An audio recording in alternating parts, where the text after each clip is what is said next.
Good day, folks. This is Greg Judy at Green Pastures Farm.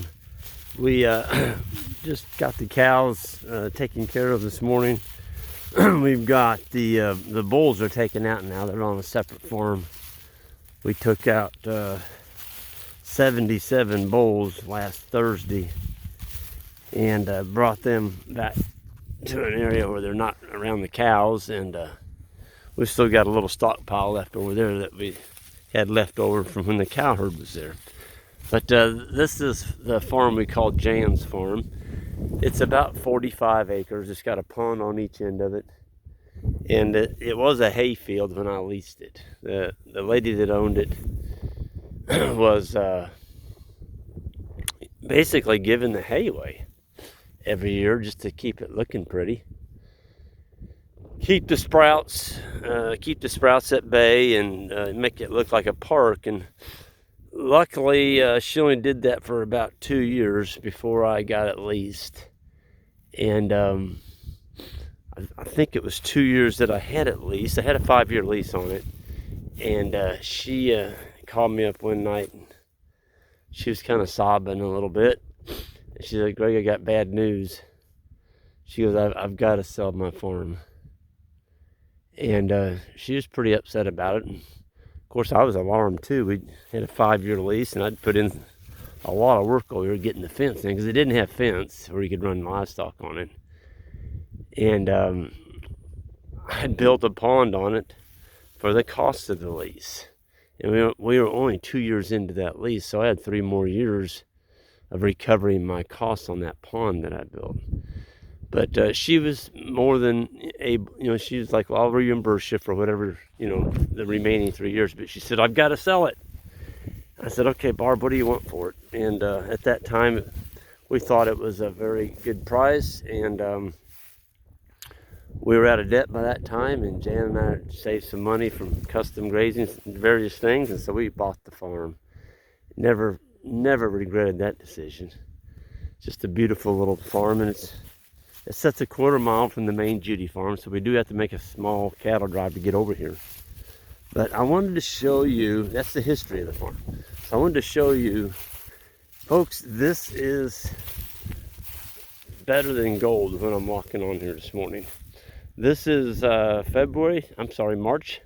I'll get my months right, folks. I've been using I was in February, and I was using the month of March, and I promise you I'll do better. So this is March 3rd, 2021. Wind's blowing pretty good, so it may be a little bit of wind in the background. Somebody said the other day, "Oh, that wind just makes it sound natural. I like it." Well, you're going to like it then, because there's some wind. But where I was going with that is the stockpile out here is just unbelievable. And this has already been grazed. This has already been grazed this year. So this was grazed around 100 days ago, and we left. It was right after deer season, and we were trying to buy some time in deer season to keep the cattle out of the way of the hunters, and so we hit this pretty hard. Matter of fact, we hit it hard enough that we actually unrolled some 2-year-old hay on it on the first pass right here. You can see it. It's almost, the grass is almost it's starting to come up through it. And we're going to have green grass here in probably the next 2 weeks. It'll be showing up, and it's not going to be tall enough that you can count on it for grazing, but it's going to be green. Anyway, the boys and I unrolled. I had a conference yesterday I spoke at in Jeff City, and so the boys, I wanted them to go, and everybody went. It was just a big affair for everyone. We all got to go and had a great day, and but we have to plan for stuff like that, so we're going to be gone. So the night before, Ben Isaac and I came out here and sectioned this off, gave him a piece of stockpile, plus we unrolled 3 bales, so that we came over here early yesterday morning. All I had to do is roll a wire up. We were gone. We were gone the whole day. And so anyway, just stuff like that you can plan for. But this Kentucky 31 fescue here, folks, this is March 3rd. And we have got residual out here like you wouldn't believe. And so when I talk about growing your haystack, that all starts in the spring flush, which is coming up here in about a month. You can booger up your whole grazing for the whole year if you don't know what you're doing. And if you mistakenly move them too slow and take it down too short, or if you don't give them a big enough area. So if you tighten them down and you take too much, it's going to hurt you. You're not going to be growing your haystack. And that's what we've got here, folks. This was grown last summer, fall. And I mean, there is a ton of feed out here. And people say, but Greg, it's all brown. Is it? Don't tell the cows that. See that green in there? Those cows will go to China to get a bite of green in March, because they've been, it's been a dormant, everything's dormant all winter long, and so when they get a patch of green, they're going to go after it. I wanted to show you this morning what we're unrolling hay on. Folks, this is more grass than most of my neighbors have that are feeding animals. Their pastures look like marble tops because they don't rotate their animals. And so there's nothing left out there. But folks, if you can come in out of winter, and we're getting there, we're March 3rd. If we can leave it looking like this, and we leave this much residual, and then we put a little energy in it by unrolling that hay, and that is 2-year-old hay. Now, it was stored up on posts. I've mentioned that before, but for those of you all new to the channel, I have to explain. We use 5-foot oak posts that are about 8-inch diameter, and we put them about 30 inches apart. And the bale is set in there like a cradle. And so it keeps the bottom of your bale off the ground. And so if you do have some hay left over, it's not a big deal. It's sitting up there out of the field, on the edge of the field where the cows can't get to it. You put a wire around it. And I've kept hay that way for 2 years. I don't like keeping it a third year because your netting starts to decompose, and then your bale will fall apart when you grab a hold of it. But these bales are really good. I just can't say enough good about this hay. It's got Lespedeze in it. There's orchard grass, a little bit of clover, and the cows, for 2-year-old hay, they act like we gave them a candy bar this morning. I mean, they're all, everything. There's 300, well, there's not 375. We took 77 bulls out, so there's about 300 head left here. But they're all eating, and they all look good. And we got here this morning, they were all satisfied. Nothing was bawling at us. They just stood at the gate waiting, or stood at the wire paddock division waiting on us. So tonight, what we did, because we've got a few bales over here, I'm not leaving these bales. I don't want to go a third year, and there's still, 40-some bales over there. So what we're doing, normally this is a strip. It goes from east all the way across this field to west. We got a strip here of poly wire, and that's our stockpile that hasn't been grazed. And so instead of giving them this whole strip, I came in here this morning, Isaac and Ben and we split this little strip in two. So we're just going to give them half a strip. So tonight they'll get half a strip and probably 2 of those old 2-year-old bales, maybe 1. And the water, there's the pond over there. It's got a tire tank on the back of it for their water. And I did want to walk over there real quick, because again, there's new subscribers. They don't know what I'm talking about. Well, what's a tire tank? Well, I'll show you. It's an awesome water tank for livestock. Everybody freaks out about the rubber tire. Folks, it's galvanized rubber. The same thing as you drinking out of a plastic glass. The cattle are not getting any bad stuff. If it was raw rubber, yeah, you might be getting some leaching, but it's vulcanized rubber. Thousands of them being used. And I've tested the water. I've had the water sent in and tested at a water lab. There's nothing in that water that's bad. It's just pond waters. Rain waters fell out of the sky. Captured it right there in that pond. That's why I love ponds. We built 10 more this last year. I think we're up to 53 ponds now on 16 farms. But once you capture that water, it's your water. And I hope that never changes. So far we live in a country where you can, or the part of the country where you can build ponds. There are areas of the country you cannot build a pond. It's illegal, you can't do it. But here we can. Boy, this pond is a great fishing pond.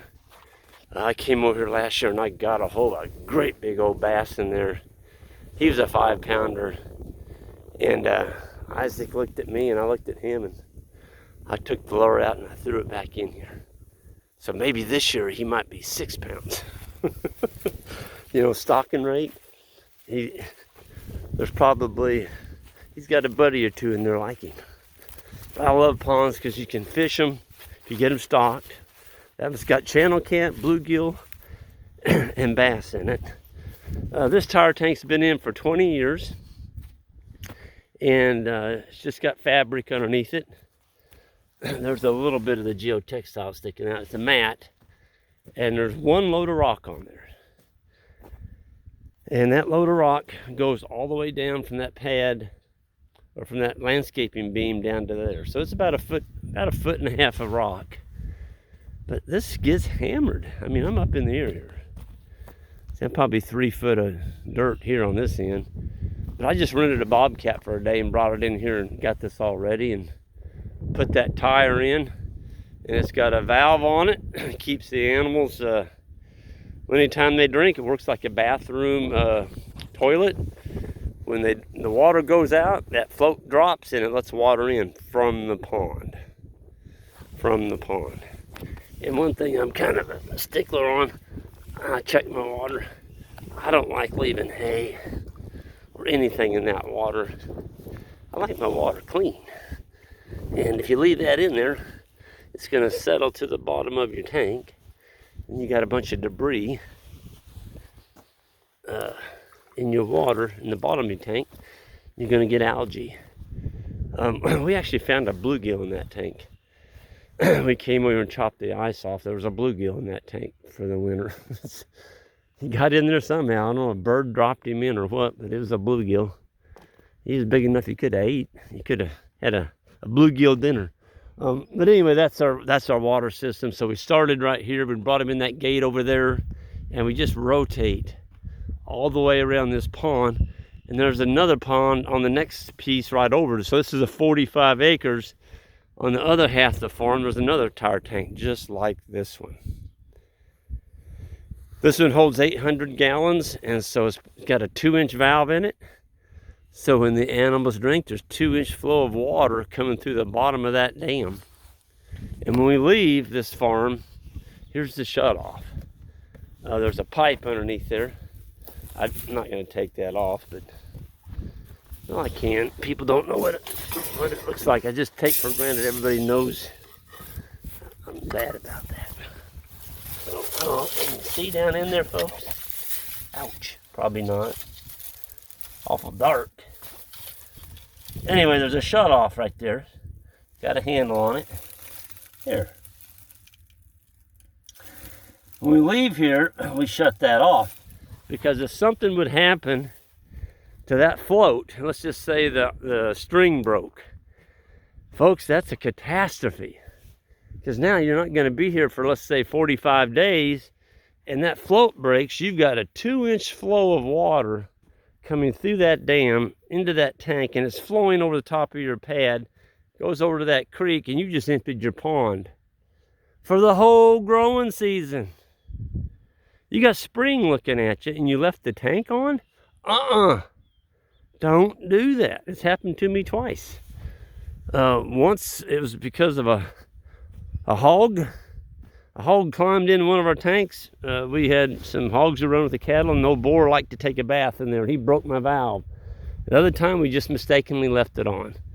And again, the float broke. And we drained the pond. 60% of it was gone. And we found it just in time. But just don't do it. Turn it off. It only takes a second to turn that water off. But anyway, I just wanted to show you the stockpile out here that we're feeding hay on today. And you can grow that kind of stockpile if you don't overgraze in the spring. It's followed up by June, July, August. Just take the tips because it's just like grass is like an appendage on a rose bush. If you nip it off, it'll send back 5 sprouts. Well, grass is the same way. Every time you graze it, it just gets thicker if you're grazing correctly. And if you're not, you're gonna end up with a pool table out there. And I had a great question this morning on a channel, on one of my videos, and the guys, I thought it was great. He said, well, Greg, let's just say I had 40 acres and 10 cows. And I just wanted to put them out there. Just give them the whole 40 acres. Why are you doing all this moving stuff? Wouldn't the animals do better on that 40 acres, just giving them the whole thing? You know, because in nature, that's what happened. I'm like, boy, this is a good question. I got to get on this. And so the way I responded, I could have gone in a lot more depth, but I just basically said, look, this is the way it is. If you're going to have 40 acres and you put 10 cows on there, everything's going to be a wreck if you give them the whole field. And the reason for that is the animals are not being moved, and so you're forcing the animals to eat the very best grasses out of your pasture, clear down to the dirt. They'll kill those good grasses. And then you're left with all the undesirable grasses, the ones they didn't eat. And so the other thing you're doing is you're exposing your animals to the manure and the urine that they drop on the ground, their feces. And the more you expose your animals to that feedlot type conditions, you're going to have parasites in your animals. They're not going to be healthy. You need to move them. And in nature, the guy said, well, it'd be like nature, giving them the whole piece. Well, in nature, they're not locked down to 40 acres, folks. They move. The buffalo move continuously. The herds of buffalo. We're doing the same thing. We're moving continuously, twice a day. And that's why our animals are so healthy. We don't have to give them shots all the time. I can't remember the last time I gave a shot to anything. Maybe when we clamped the bulls, you know, we banded them. We always give them a tetanus shot. And we do give black leg shot. That's just something that I think you should do to keep from getting hit with that terrible disease. It's a bad one. But anyway, I just wanted to show you all there is hope. If you learn to graze correctly, you don't have to feed hay, you know, every single day. We've got this 2-year-old hay that we're going to get rid of here. But these animals, they weren't hungry this morning because they had this to chew on.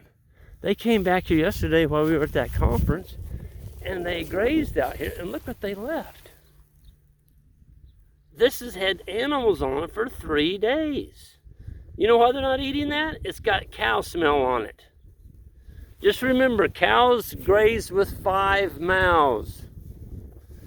Each foot they step on, the grass, they're not going to eat that. So that's just like they grazed it. So you got four feet, and then you got the mouth. So if the cows are walking around on a paddock and you got a bunch of them out there, they're fouling the grass. They're not going to eat it. Okay? With that, I'm going to go ahead and sign off here. To you all new to the channel, hit that subscribe button on the way out. That'd be awesome. And that like button. And we're going to see you all down the road. And I wanted to give a shout out to Toby Dog. I did a video with him, like a Zoom, for his channel. He's bringing cattle onto his farm. He's out in Vermont. Toby Dog is Gold Shaw Farms. Check him out. Anyway, I got a huge bump from him on subscriptions, and I really appreciate that, Toby Dog. And you ever have any more cattle questions, give me a holler. We'll help you out. Anyway, take care.